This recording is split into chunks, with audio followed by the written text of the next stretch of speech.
देशातल्या जनतेनं एकमतानं निर्णय घेतला आणि या देशाच्या पंतप्रधानपदी सन्माननीय नरेंद्रजी मोदी यांची निवड केली। मग 2014 ते 2019 हा कालखंड गेला।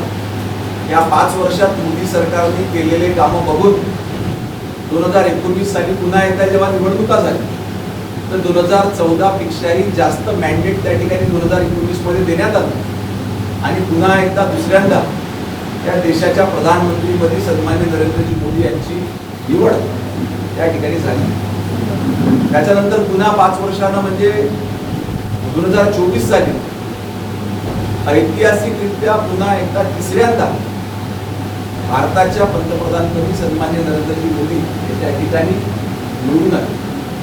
सतत 3दा प्रधानमंत्री होण्याचा बहुमान आणि त्यानंतर आता 12 वर्षानंतर सर्वात जास्त कालखंड प्रधानमंत्री म्हणून काम करण्याचा त्या ठिकाणी संधी, लोकसेवा करण्याची संधी या देशाच्या पंतप्रधानांना या देशातल्या जनतेने त्या ठिकाणी दिलेली आहे।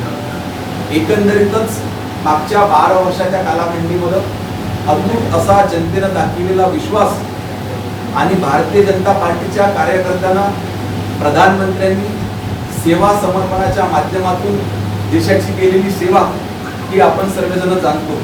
पीएम मित्रा योजनेअंतर्गत भव्य टेक्सटाईल पार्क मंजूर करण्यात आला असून विदर्भ ज्या ठिकाणी कापूसाचे जास्तीत जास्त शेतकरी उत्पादक असल्यामुळे त्या ठिकाणी या भागातल्या कापूस उत्पादक शेतकऱ्यांना मोठ्या प्रमाणावर मदत होणार आहे।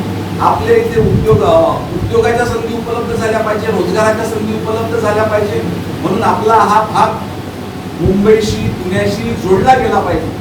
याच्याकरता राज्याच्या मुख्यमंत्र्यांनी समृद्धी महामार्ग हा तयार केला आणि आज आपण बघतो की नागपूरवरून अवघ्या काही तासातच आपण त्या ठिकाणी शिर्डी असो, नाशिक असो, पुणे असो किंवा मुंबई असो इथपर्यंत त्या ठिकाणी पोहोचू शकतो।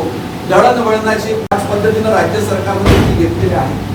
आपण सर्वजण जाणतो की देशातला विशेष करून आपल्या राज्यातला शेतकरी हा मागच्या काही वर्षापासून अडचणीत होता। याच्याकरिता साधारणतः 3दा कर्जमाफी करण्यात आली, परंतु कर्जमाफी हा केवळ पर्याय न ठेवता हा शेतकरी स्वतःच्या पायावर कसा उभा होतो याच्याकरिता सिंचनाच्या सुविधा मोठ्या प्रमाणात त्या ठिकाणी उपलब्ध करून देणे, त्याला वीज जास्त वेळ कशी उपलब्ध करता येईल याचा प्रयत्न, याच्याकरिता नवीन योजना त्या ठिकाणी आणण्यात आल्या आणि त्याच पद्धतीनं या राज्याचे महसूल मंत्री सन्माननीय चंद्रशेखरजी बावनकुळे यांचं देखील अभिनंदन केलं पाहिजे की महसूल विभागाच्या पुढाकारातून मुख्यमंत्री बळीराजा शेतपांडण रस्ते योजना या